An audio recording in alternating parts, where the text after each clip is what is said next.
Yo, Facebook family, what's going on? We back again, episode number 6. On our way to 600. I'm your one of your co-hosts, Michael Patterson. We got Sergeant First Class Jamal Davis. We got Specialist P. Ken Walton, and we got a special guest, man, all the way from Maryland, by way of Bainbridge, by way of Brooklyn, New York, Eric Watson. Thank you for having me, brothers. Appreciate it. Yes, sir. Thank you for coming on, man. Thank you for coming on. So before I get into it, let me give a couple shout outs to a couple different podcasts who've been supporting us. Big Dream Sports, Andrew Lane, want to give a shout out to them. And also Dr. Tamika Price. She just launched a new podcast, She Grown with Dr. Price. She'll be dropping it on Tuesday. So make sure you go to Anchor. You can also go to YouTube. Just type in She Grown and you'll be able to pick it up from there. And then Big Dream Sports. Let's talk about it. The Coaches Edition. They come on every Saturday morning from 9:30 to about 10 o'clock. So I just want to give a shout out to them. Oh, and then also another podcast we just dropped, The Juggle is Real, with Brian and Renita Taylor. They're also on Anchor, and they're going to be on, I want to say, Apple, Spotify, and YouTube.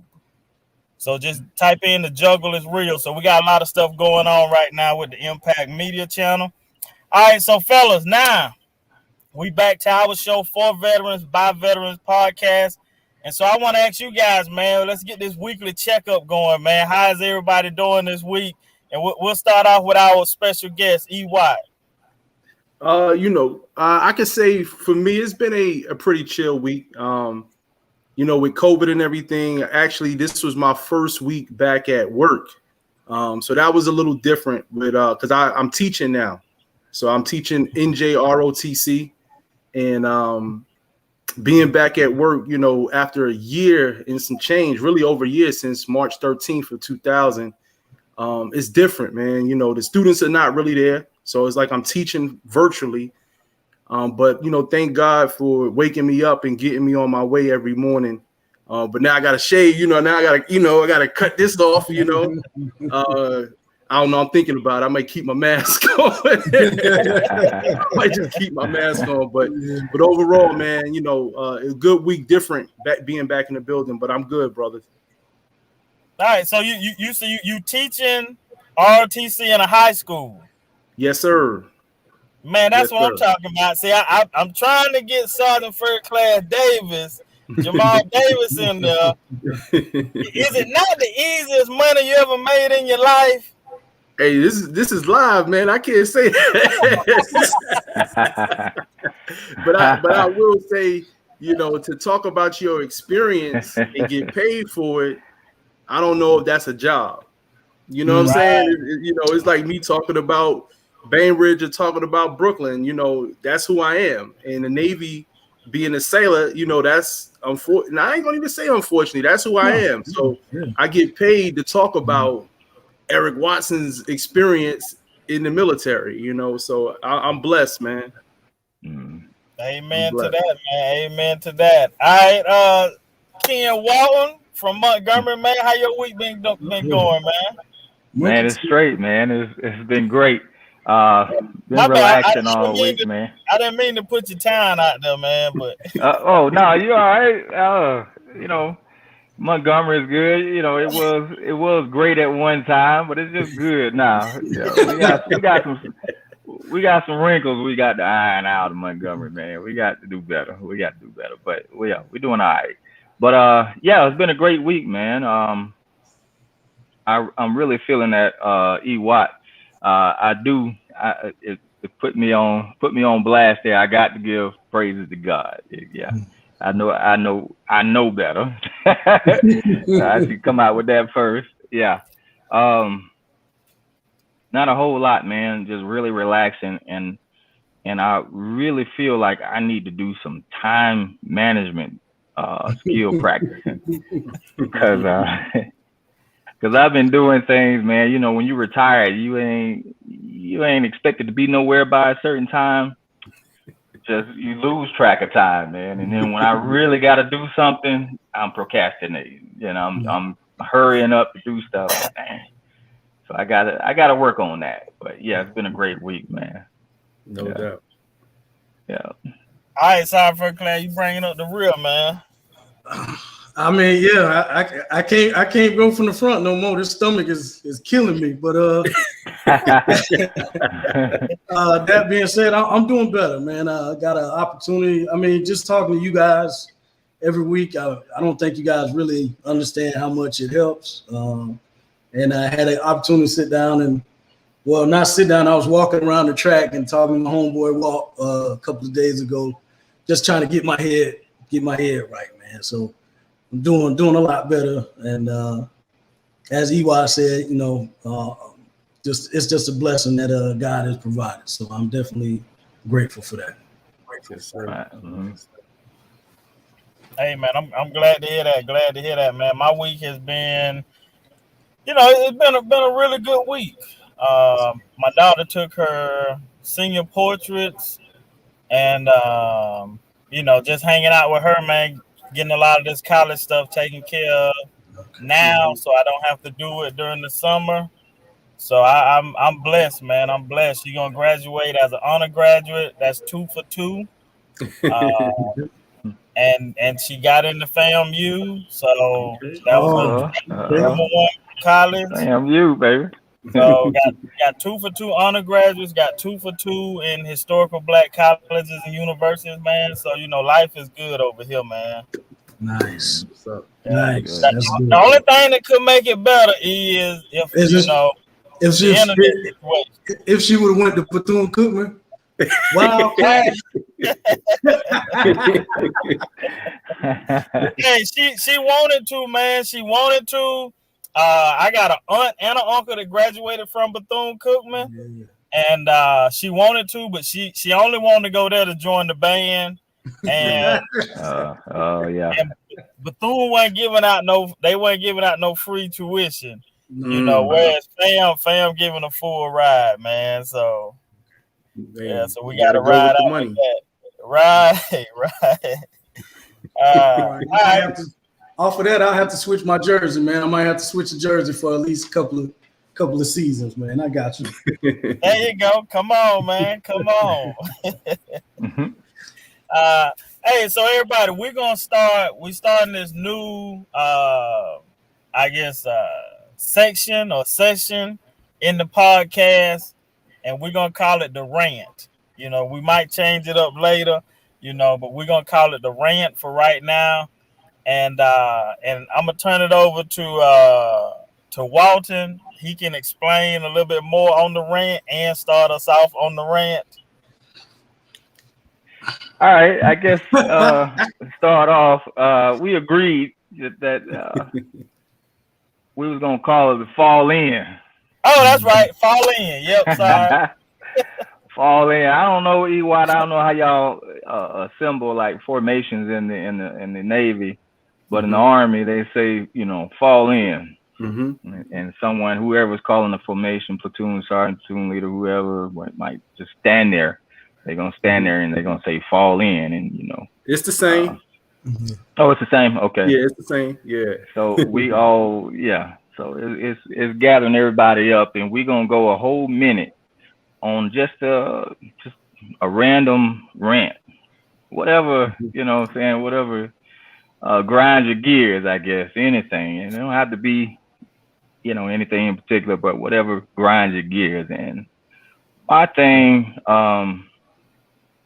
is probably something more than likely it might be opinionated. It could be political. It could be, you know, anything social, medical, legal, whatever. But yeah, for 1 minute, we're just gonna go at it.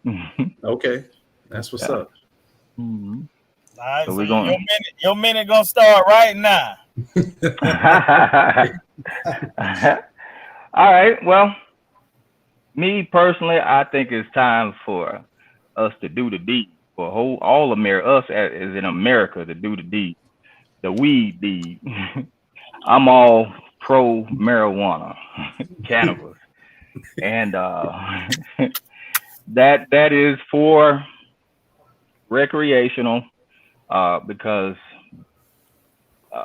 that's usually what most of anyone who does it starts out doing it for. But what we're realizing now is there are a lot of benefits of medicinal cannabis or marijuana.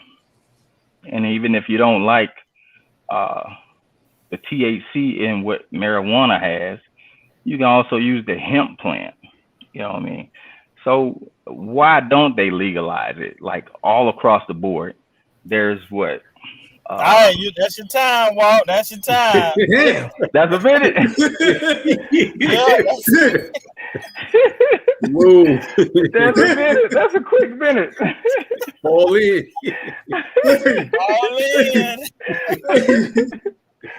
Oh man. Hey, so you know what? We're gonna go to you next, man. Okay, so the thing that's been bothering me is kids and social media. All right, I'm just gonna say these kids with social media have become so immune to their phones that they don't even want to go outside no more, man. And I get it. I'm not a kid, so I can't really say how they should be. But I was a kid, and I am an adult in the social media world. And I know the phone, social media is a good way to communicate. Look, we're doing it now. But I guarantee you, if we all had a choice to be in the same room together and kick it, we'll do it this way, hands down, So for me, man, I just wish the kids, man, would get back outside and be kids and allow the cell phones to be there as a resource opposed to just, a way that I'm connecting with my friends on a regular daily basis. You know what I mean? Like that's for me, that's the biggest thing that I got. I was talking to my mother earlier. I was like, Mom, you 1 minute up. No. You cut me off on my mama, dog. Hey,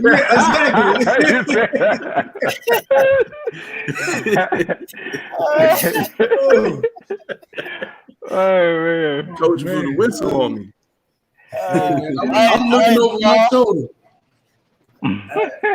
Hey, so my rant is pretty much just this last, I guess this quarter, really, just all of the craziness that's gone on in this country since pretty much 6th January,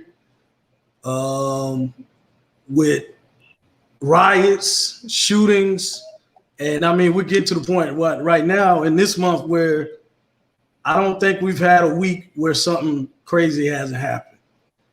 And I just think it's time for us to just come together as Americans, figure out what the heck are we doing. And there's got to be a way. I'm a gun guy, so I'm not saying take all the guns, but there's got to be some way to do this smartly where we could prevent people who need help from getting guns and doing something stupid, and also providing those guys with some kind of resource to get help, and weeding these guys out and taking care of them. So that's all I got to say before I get cut off. Right on time, man. Right on time.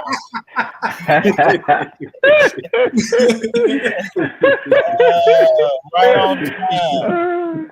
And look, I'm gonna keep mine. I'm gonna try to keep mine to 30 seconds. So mine is probably not. You got timing. Mine is probably not as strong as all three of y'all's, but it kind of grind my gears early this week. Me and my daughter traveling, and I think like the day before we were looking at this commercial, and I forgot what it was, and she was like, "Daddy, that look good." I said, well, "Baby, we're gonna get some tomorrow." Oh man! Man, we go by this restaurant to get the food, and when they bring us the food don't look nothing like it looked on TV. I'm like, man, what is this? Like, this don't look nothing like it looked on TV. Like we gotta start doing better, man. You know, like the commercials, man, the thing looks so juicy and mouth watering, and then you get there and it look like slop, man. Come on. In the words of my man from ESPN NFL Live, come on, man. The game is that. So that's my 1 minute fall in, man. That's my 1 minute fall in. I knew it was a minute as soon as. Oh man. Hey, so now, Dave, I want us to talk about a little bit of what you were just talking about, man. Okay. With this week being crazy, and I had this conversation early in the week, or kind of like a debate. Mm-hmm. And what I noticed, and I used to be a histologist. I know that I came up with the word myself. Yeah, I just that's why I said okay. And I think, well, not from what I think, I know by history, what we're seeing now, it has always taken place, but now there's more avenues to where the reports are getting out faster. Because now, just like this podcast, we can get information to people like right now. Instantly. Where back in the day, if something happened in Georgia, by the time it get to California, it might be 2 years. Right. And even if you think about Juneteenth, Abraham Lincoln, he signed the Emancipation Proclamation. That was January. They didn't find out till about June 19th. Was it 2 years later though? It was like 2 years later. Right. Thank you. I was just saying. Yeah, because Mike said he's a histologist. Right. Sometimes the numbers be a little off every time. Yeah. But that's where the brotherhood come in at. Brother, I got you. As you were. Yes, sir. So is it that, like, everything that's going on now, and I want to get y'all opinion on it, is it do you guys think that this has always happened and they have kept it hush-hush, or decided what stories to talk about, or now nothing can be kept hush because everything is so instant? How we doing this, Mike? Yeah, exactly. Go ahead. EY, you go first, man. You the special guest. All right, so I'm gonna say that has it always been happening? And this is a crazy way to answer this, but I'm gonna say yes. And the reason why I'm gonna say yes is because it's a different form, right? And I'm gonna speak, you know what I'm saying? Because we got to. We as black men, women, we never really had our freedom. All right. Mass shootings, maybe, that sounds new, like, because people, you go into Walmart or you go in a grocery store, you going to work, and they don't care who they shooting. But our country has been founded off of hanging black people. You know what I mean? So our country has been doing this for years. Now it's different because it's not just us who are being killed. Now we're still getting killed by the police. But to answer your question more so on the, because of the way with social media, things are instant. I think more people have access to footage because of social media, cell phones, and things like that. So people are like, wow, this is really going on. But I believe it's been going on from day one, from 1492 to 2021,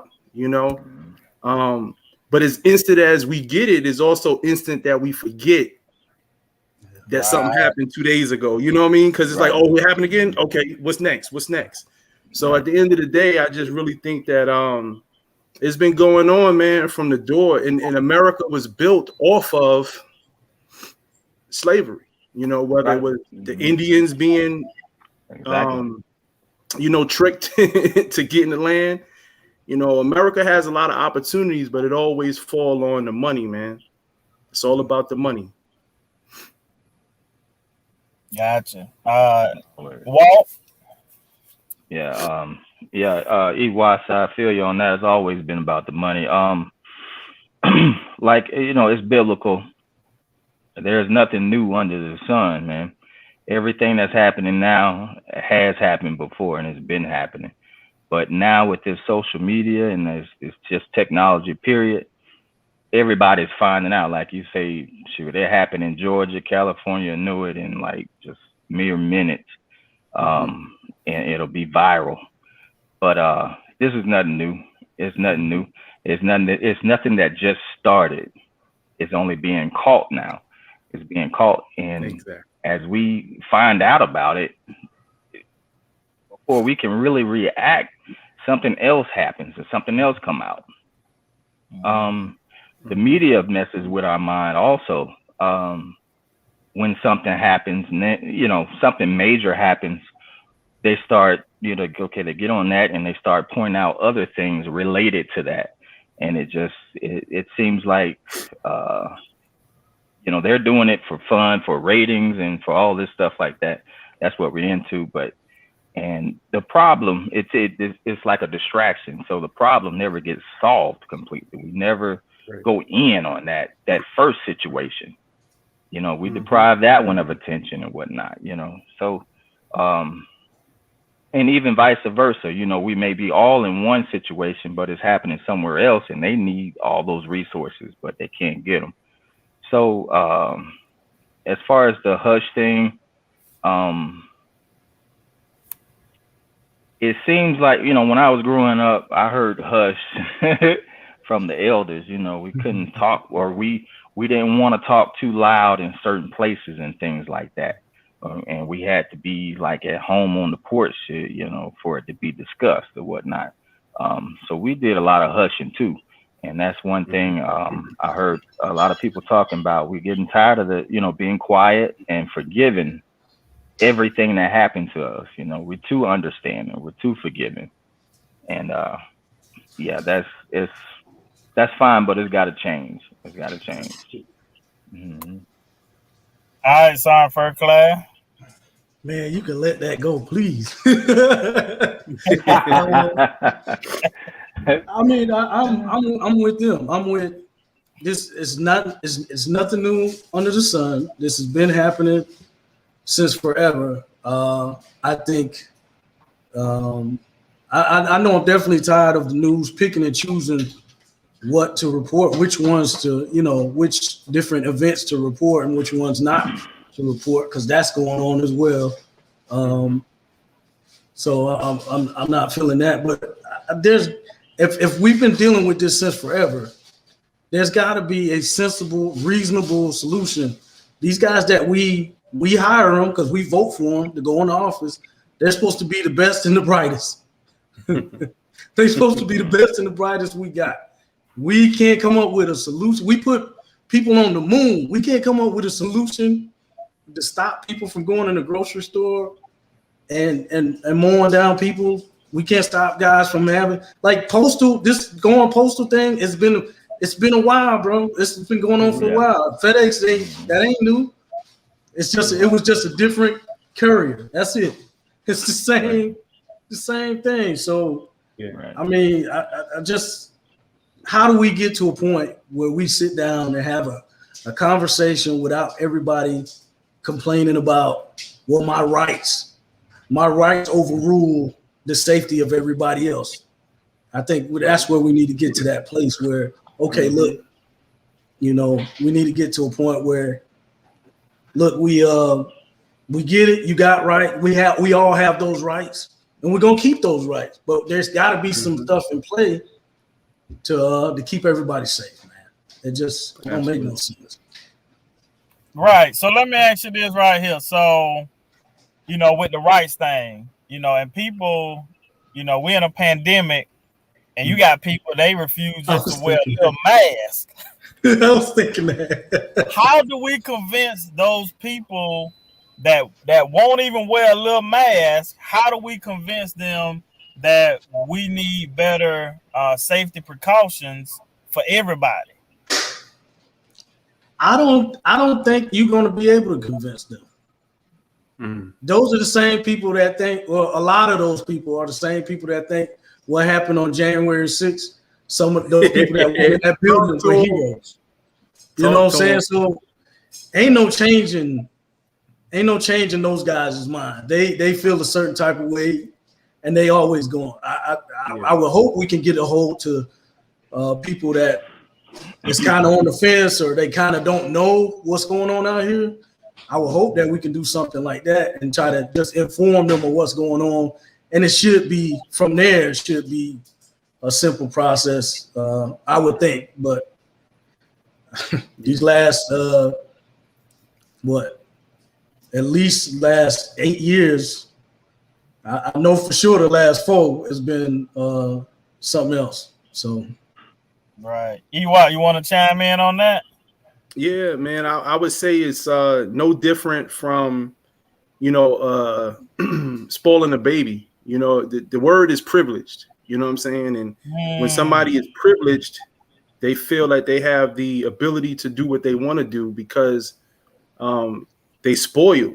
So you guys got children. You know that the way you raise them is how they're gonna be.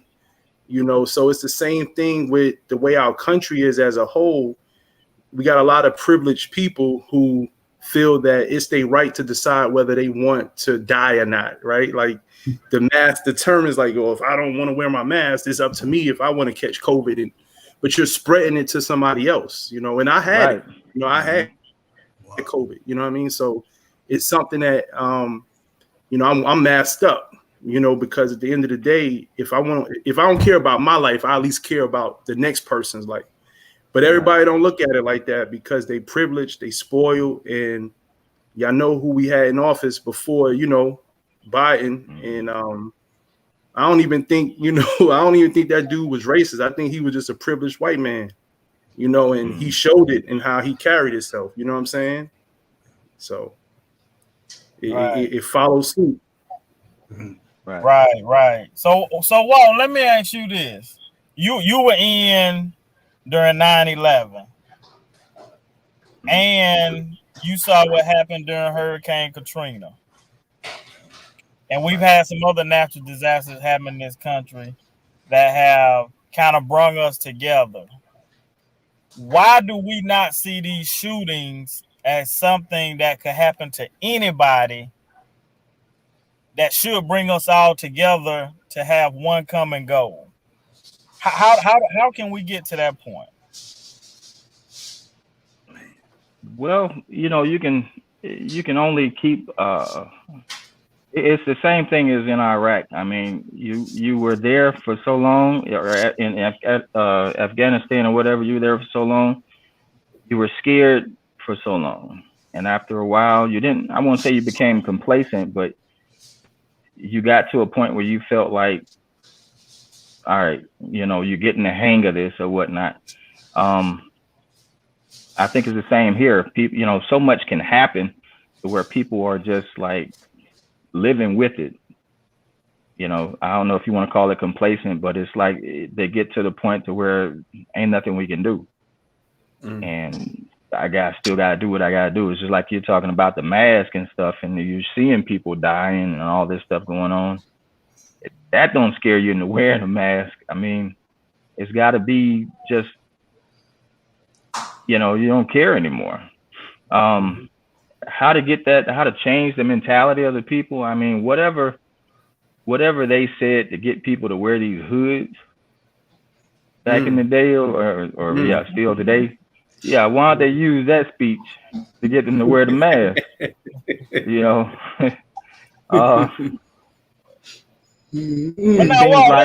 Now, what if they say, well, hey, we done graduated from that. We done graduated from the, we all out face to face with it now. Yeah, well, if they come out with it, they got different terminologies. Different names and stuff they're using now. They don't drop the N-bomb on us directly. They put on a suit and they call us Democrats. Right. It's just they got different ways of doing it. Radical. Yeah. Right. My bad. So now, Walt. Now let me ask you this: do you remember when we was in Mississippi? I think Yeah. we Yeah. were coming home. Me and Walt coming home, and we stopped in this little town in Mississippi to get some gas. Yeah. And it was a black family. They pulled over, and they were like, "Y'all better get out of here." Yeah. And they took off. And I was Yeah. like, well, you know, I'm talking about on this store, all the lights, everything was on. Yeah. But you couldn't get inside. And so I said, wow, yeah, man, we probably need to go, man. So we get in the car and we're driving, right? And we're trying to get back to the interstate. I don't know how we got off the road, but we got off the road and we found the sign saying this way will take it to the interstate. Walt driving, he turns a right, and we see this big house, and it looked like some lights in the back. And we got to the back of that house. It was a cross that was burning. Woo, snap. Yeah. I told Walt, I said, hit it, man. Hit it. I seen him, man. My gas. I'm in the passenger seat pressing the floor down, trying to Then I thought about I had a pistol that was in the glove compartment, but I had put all the bullets in the trunk. So. Wow. What what year was this? That was 99. Yeah, it was before GPS. I'll tell you that. Yeah, sure. We had one of them big old road map magazines. You know, you get from the gas station and crap, trying to keep up with the exits to figure out where we at. Yeah, that's what we were doing. Yeah. I thought racism was done by 99. Not another time, man. Yeah, just got kicked off, man, that night, and we just happened to ride by. Yeah, that's it, boy, man. They had just lit that joker too, boy. Yeah, and I tell people that, man, they be like, nah, that couldn't have happened. And I always listen. I got a partner that was with me that night. We were riding. You know, and it's the same story. You can ask him by himself. You can ask me by myself. We're gonna give you the same story. You Can know? I ask you a question? Exactly. Yeah, go ahead. Hey, how come people are more apt to believe the election was stolen than something racist happened in a country that was founded on racism? Right. You know what I'm saying? Like, how that can't be true. But the election was stolen. Well, I think if you look at no evidence. Right. Yeah. You're right. And the thing is that in the school systems, a lot of that stuff is taken out. You know, so and then most people, you know, once they get out of school, even when kids go to college, you know, even when people go to college, it's rare that they really, outside of a professional, they going into a certain profession. Outside of that, it's rare they really learn a whole lot, especially about the history of the company, of the country. You know, and so then you're in your circle, and whatever your circle say, you just believe that. Rather than, you know, we getting information and then we going researching it for ourselves, and if we find something different, we bring it back to the circle and be like, hey, you know, just like earlier. He watched say, hey, now that was 2 years later, you know. So and we helping each other out, but in some circles, I know that they're not researching what they're being told. They're not. If that makes sense. Like they hear what they want to hear. Sense. Yep. It's like so social media is a gift and a curse. And even with my children, you know, they'll say, well, Dad, I heard such and such. I can't think of something off top. I heard such and such. I'm like, where do you hear that from? On YouTube. I'm like, well, did you research it? No, but they said that if you give the dog this, then the dog is going to have, you know, whatever the case may be.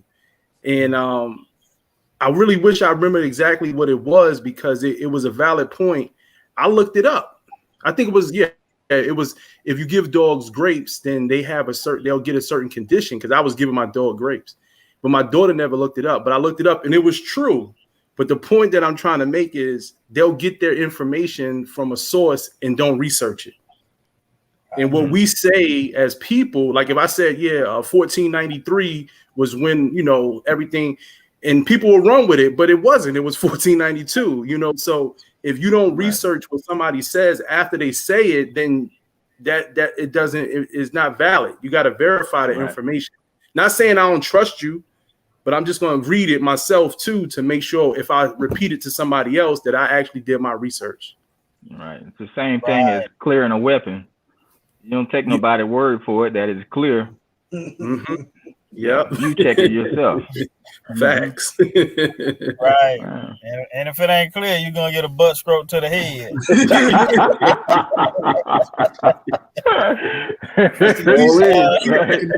You know, I be telling kids that now, man. Keep talking. You're gonna get a butt stroke to the face. They have no clue what I'm saying. You know. Hey, all right. So passing on to our next topic, and really our topic of the day is state benefits for veterans or just people in general, you know, when they moving state to state. And we got into it a little bit last week and we're talking about it. And Jamal, I ain't gonna call you the other name, but Jamal, when you moved to, okay, first let me ask you this right here. So the whole time you was in, did you pay state taxes? No, because my home of record is Orlando, Florida, and since that was my home of record, I did not pay state tax. Unfortunately, because now the state is introducing me for the first time to state tax, and I'm not a big fan of it as of right now. So let me ask you this: is this information that you wish you had known prior to getting out? Well, I knew that Georgia had state tax. I did do that research. What I didn't know was with the I got out. I get my military retirement. I also receive some disability benefits, and not knowing what tax bracket that put me in. And then now, okay, this is what you owe at the end of the year, as opposed to what I was used to all those years in the military, with me and my wife working and everything. We were in a different tax bracket. So when we got to do our taxes this year and they said, oh, you're in this tax bracket, here's what you owe. And then, getting introduced to that kind of hurt my feelings. So when we had the conversation about state benefits, I know that's how we got on this topic last week. So, but yeah, that's something that I wish I would have researched, is what tax bracket, how much money would it, kind of change up the different tax brackets and what I would owe. Right. And then let me ask you, what else did you find out, when you purchased you and your wife purchased a new vehicle? What else did y'all find out? I found out that Georgia has a ad valorem tax, and I know I probably butchered that, ad valorem, whatever. It's a tax. A lot of states have this, but being in the military, you were exempt to that. You got that exemption. You went and got your tags. It was like a couple bucks, and it was good. Mm-hmm. I didn't realize that because when I went up to Fort Bragg, my wife stayed here, but we rented a home in Alabama. And so when we bought our house here in Georgia, of course, we got to switch the tags over. So we go to switch the tags over, and they say you got to pay that tag tax again, the same one that you paid when you bought the car. Which states you got to pay it again. Mm-hmm. So here we are getting ready to do that, and you walk in there, and it's $1,400. What? Mm-hmm. Y'all take payment? Nah.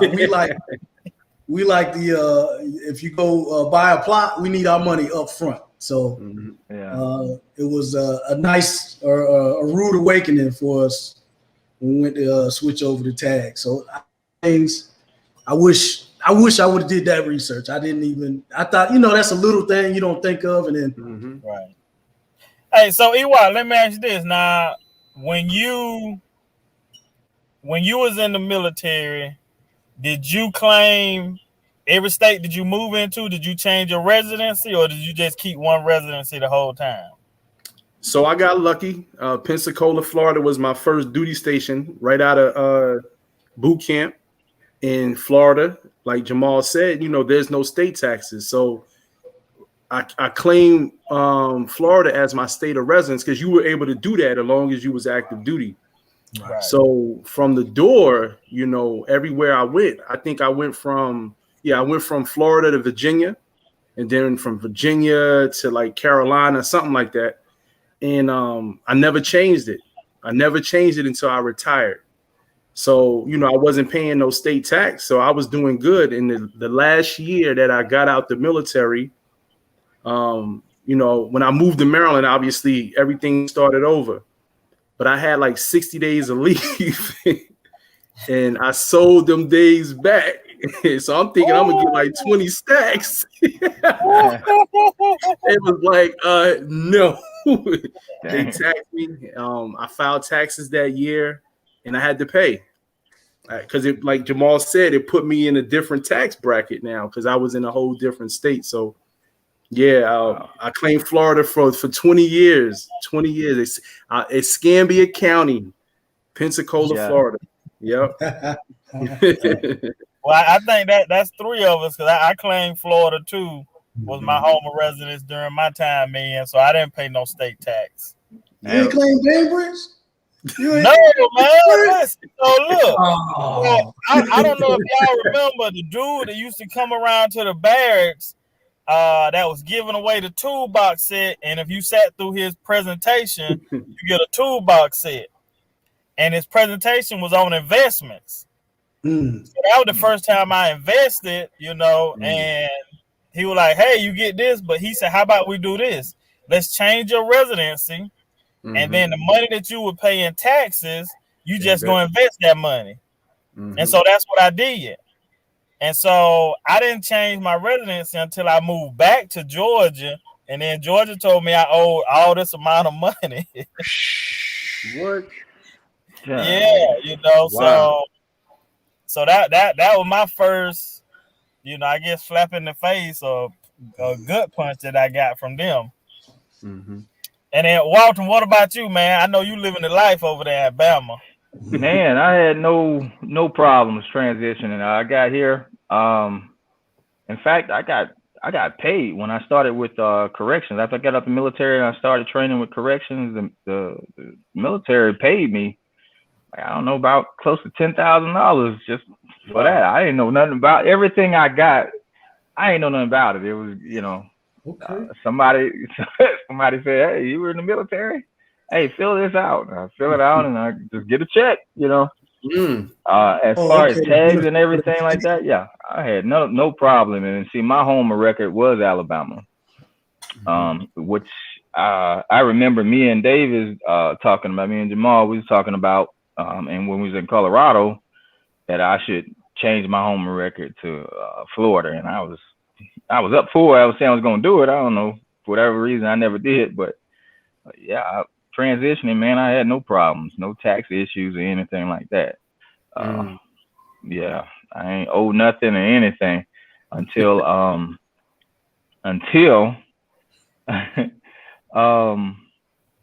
no, that wasn't even military related. That was when I went and did something I ain't have no business doing. That tax exemption and carrying on, man. I did that. I tried that out. That was a bad idea. Bad idea. Don't incriminate yourself. Oh no, it ain't. Look, I'm gonna tell you, when them folks come after you. I know. You ain't got to worry about it, Jack. We got it. At least they take a payment plan, Walt. Man, them folks, they came after they offered the payment plan. I don't know. I'm ducking and dodging. So they was like, all right. They went in and garnishment. Yeah, exactly. I was like earthquake. I was like, what's this mug? Garnishment, man. What the world? Yeah, they went in and got there. But I had no problem. So EY, let me ask you this, man. What else did you find out? Let me ask you this. Where was your last duty station? It was Norfolk, Virginia. Norfolk, Virginia. Did you stay there or did you move somewhere else? No, we left.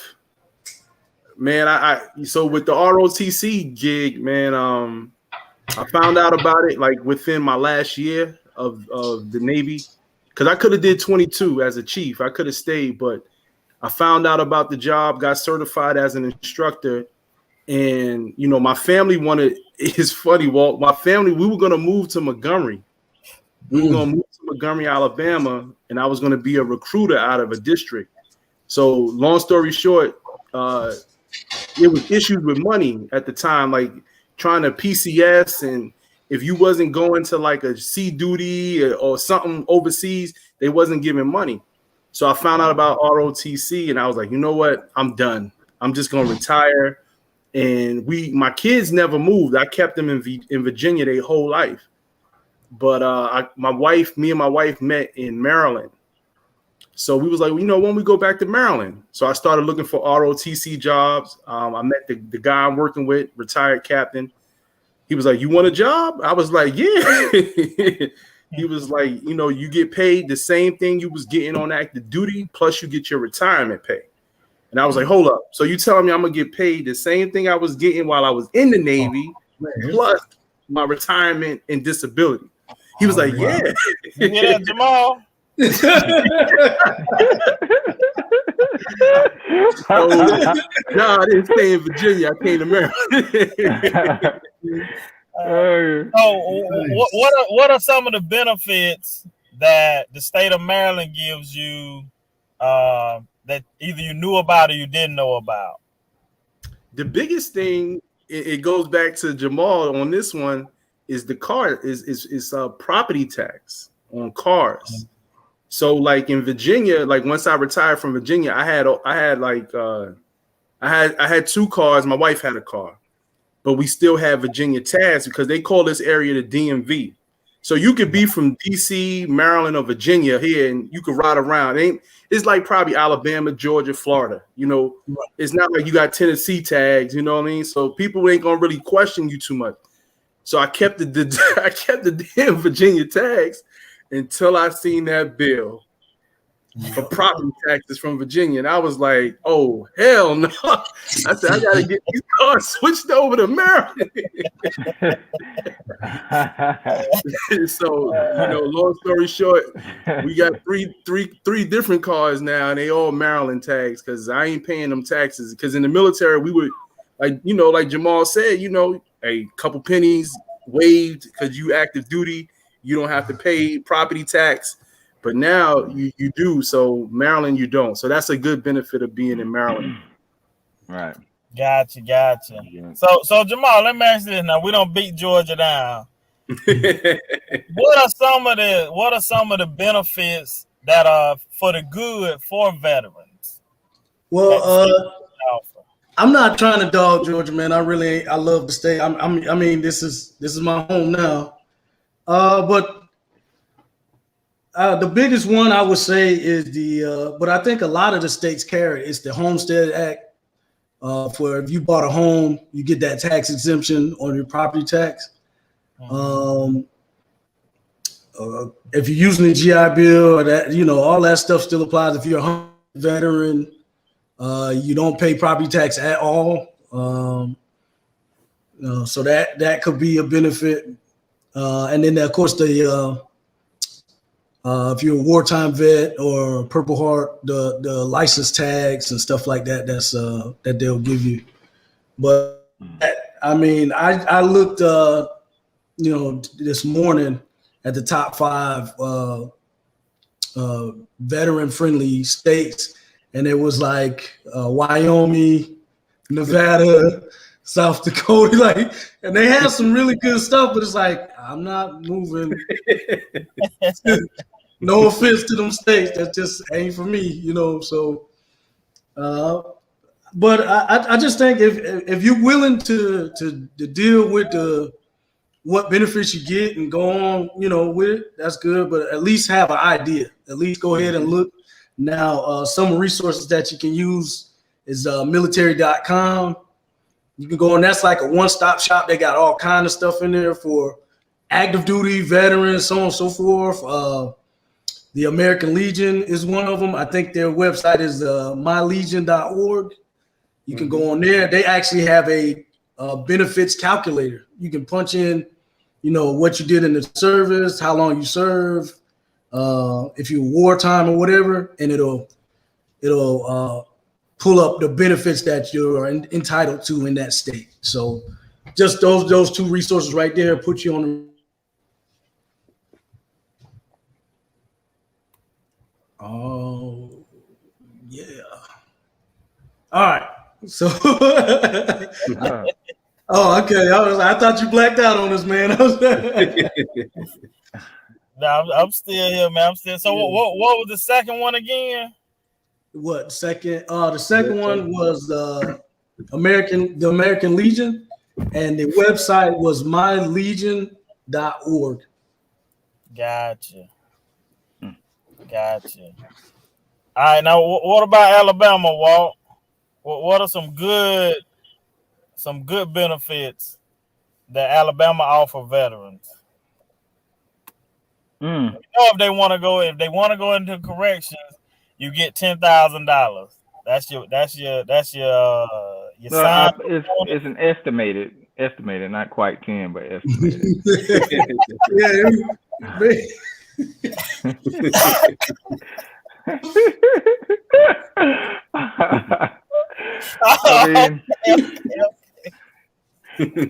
You're gonna get a bonus.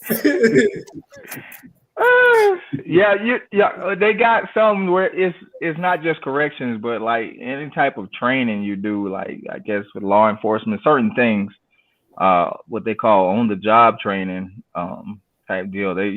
Your job will give it to you and you fill it out. And you're gonna get one of them federal checks in the mail, man. That brown envelope. Mm-hmm. Yes. Yeah. We all love them. Man, Put you in another tax bracket. Yeah. Well, that ain't how that's a one-time thing, but also when you come back, you being a veteran, they always ask you that. They want to know, and I'm kind of excited to say, yeah, I'm a veteran. I'm looking for some more, give me some more favors and stuff, but nothing. I don't know. I guess maybe they just need to know that and note it. I didn't get any more money for it. Mm-hmm. After that was it. It was like, thank you for your service, Hello. Yeah. Right. That's so it. let me ask y'all this. So the VA medical, are you all using your VA medical or are you using civilian medical? Start with you, Eli. Yeah, I'm using both, Mike. Of course, for the disability, you want to make sure that you're getting checked up. You know what I mean? And the benefit of the VA, it's one, it keeps you connected with, other brothers and sisters that are, that's going through it. To me, if I walk into a store now or any place I go to, and just like with Walt having that hat, man, it's like when I was active, it didn't really mean nothing. You know what I'm saying? It was kind of like we were just, doing our job, and you saw an older vet, you might have said thank you to that person, but now it's an instant connection. So I am going to the VA because it does remind me like, yo, you was a sailor, man. Like you served your country. Right. And there's no copays, there's no copays for that. But I do have a civilian provider too. That I think I really like this guy because it reminds me of how it was when I was a little kid. My mother took me to the family doctor. So with him, I kind of get that, he knows me. You know what I mean? Like he knows what I got going on. He knows Eric and not Chief. You know what I'm saying? So I use both because of TRICARE. I got TRICARE Prime. Yeah, when I retired. So yeah, I use both. But it's co-pays with TRICARE now. Right. Gotcha. We'll go Jamal. Man, I know you want to say something else. Let's talk, man. I'm the same as Ewok, man. I have both, but I primarily because we don't have any kids, so primarily I use VA, and I have TRICARE because Tranisha mainly uses all those benefits. I got the option to go between, but those guys actually the my primary care manager for the VA actually knows me. My mental health. Well, I'm getting a new mental health person, but that person actually knew me. And I still get to keep that connection with other service members as we walk in there laughing and joking and, sharing stories. And then it's funny now because I can't complain about the VA. By the time I got in there and walked in the door, VA was pretty good, squared away. So I can't really complain. But the older guys, I get to listen to, their stories and, man, you came at a good time because back in the day, man, I'm telling you, I was in here laying on the floor, waiting on the.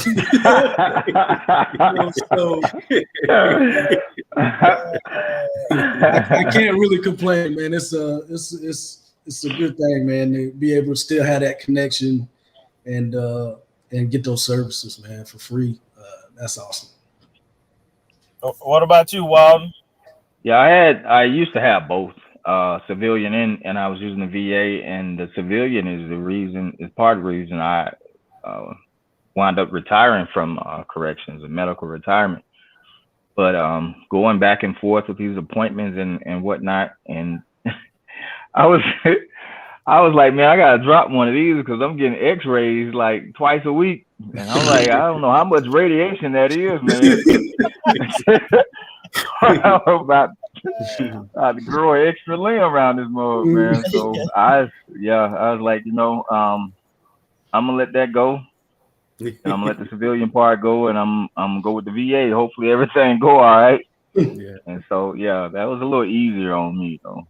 But I still like Ewok was talking about. I miss that part, when you go see the doctor that knows you.